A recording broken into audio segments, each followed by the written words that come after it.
ಶ್ರೀರಾಮ ಸಮರ್ಥ. April 15. ಸತ್ಸಂಗತಿಯಿಂದ ಮನಸ್ಸು ದುಡ್ಡಿನಲ್ಲಿ ಆಸಕ್ತವಾಗುವುದಿಲ್ಲ.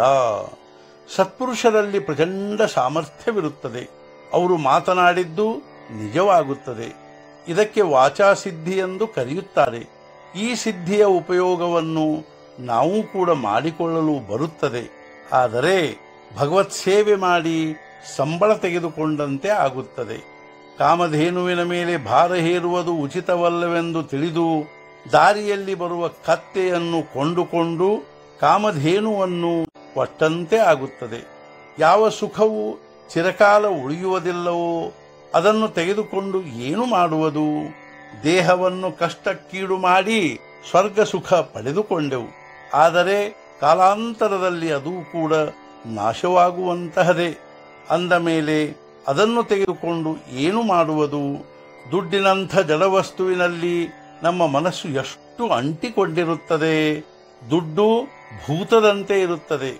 ಅದರಿಂದ ಕೆಲಸ ಮಾಡಿಸಿಕೊಂಡರೆ ಅದರ ಉಪಯೋಗವಾಗುತ್ತದೆ. ಆದರೆ ನಾವು ಹಾಗೆ ಮಾಡದಿದ್ದರೆ ಅದು ನಮ್ಮ ಎದೆಯ ಮೇಲೆ ಕೂಡುತ್ತದೆ. ನಾವು ಪ್ರಾಪಂಚಿಕ ಮನುಷ್ಯರು. ಹಣವನ್ನು ಸಂಗ್ರಹಿಸಿದರೆ ಏನೂ ಅನುಚಿತವಾಗುವುದಿಲ್ಲ. ಆದರೆ ನಮಗೆ ಅದರ ಆಧಾರವೆನಿಸಬಾರದು. ನಮಗೆ ದುಡ್ಡಿನ ಆಧಾರವಿದೆ ಎಂದು ಅನಿಸುವುದೆಂದರೆ ಭಗವಂತನ ಆಧಾರವಿಲ್ಲ ಎಂದು ಅನಿಸಿದಂತೆ. ನಮ್ಮ ಹತ್ತಿರವಿದ್ದ ಹಣವನ್ನು ನಾವಾಗಿಯೇ ಬೇರೆಯವರಿಗೆ ಕೊಡಬೇಕೆಂದು ನಾನೇನೂ ಅನ್ನುವುದಿಲ್ಲ. ಆದರೆ ಕಳ್ಳರು ಕಳವು ಮಾಡಿಕೊಂಡು ಹೋದರೆ ಅಳುತ್ತಾ ಕೂಡಬಾರದು. ಅಥವಾ ಯಾರಾದರೂ ಕೇಳಿದರೆ ಇಲ್ಲವೆಂದು ಅನ್ನಬಾರದು. ಅವರಿಗೆ ಏನಾದರೂ ಕೊಡಬೇಕು. ಹಣವು ಪ್ರಪಂಚಕ್ಕೆ ಸಾಕಾಗುವಷ್ಟು ಇರಬೇಕೆಂದರೆ ಎಷ್ಟು ಇರಬೇಕು? ನಿವೃತ್ತಿ ವೇತನ ಬರುತ್ತಿದ್ದರೆ ನಿತ್ಯದ ನಿರ್ವಾಹಕ್ಕೆ ಸಾಕಾಗುವಷ್ಟು ಇರಬೇಕು. ಹಾಗೂ ನಿವೃತ್ತಿ ವೇತನ ಇಲ್ಲದವರಿದ್ದರೆ ಸಾಧಾರಣ ಮಧ್ಯಮ ಪರಿಸ್ಥಿತಿಯಲ್ಲಿ 10-15 ವರ್ಷಗಳಿಗೆ ಸಾಕಾಗುವಷ್ಟಿದ್ದರೆ ಪರ್ಯಾಪ್ತವಾಗುತ್ತದೆ. ಇದಕ್ಕೆ ಒಂದು ನಿಶ್ಚಿತವಾದ ಲೆಕ್ಕವನ್ನು ಹೇಳಲಿಕ್ಕಾಗುವುದಿಲ್ಲ. ನಮ್ಮ ಪ್ರಪಂಚಕ್ಕೆ ಎಷ್ಟು ಅವಶ್ಯವಿರುತ್ತದೆಯೋ ಅಷ್ಟು ಹಣ ನಮಗೆ ಪ್ರಾಪ್ತವಾದರೆ ಸಾಕು. ಶ್ರೀಮಂತಿಕೆಗಾಗಿ ಬಹಳಷ್ಟು ಹಣ ಬೇಕಾಗುತ್ತದೆ ಎಂದೇನೂ ಇಲ್ಲ. ನಮಗೆ ಯಾವುದೇ ರೀತಿಯಿಂದ ಅನಾನುಕೂಲತೆ ಆಗದಿದ್ದರೆ ನಾವು ಶ್ರೀಮಂತರಿದ್ದಂತೆ. ದುಡ್ಡಿನ ವಿಷಯದಲ್ಲಿ ಪ್ರಯತ್ನವನ್ನು ಮಾತ್ರ ನಾವು ಆಗ್ರಹಪೂರ್ವಕವಾಗಿ ಮಾಡಬೇಕು. ಹಾಗೂ ಆಮೇಲೆ ಹೇಗೆ ಆಗುತ್ತದೆಯೋ ಹಾಗೆ ಆಗಗೊಡಬೇಕು. ನಾವು ಒಳಗಿನಿಂದ ನಿಷ್ಕಾಮ, ನಿರ್ಲೋಭ ಹಾಗೂ ನಿರಿಚ್ಛರಾಗಿರಬೇಕು.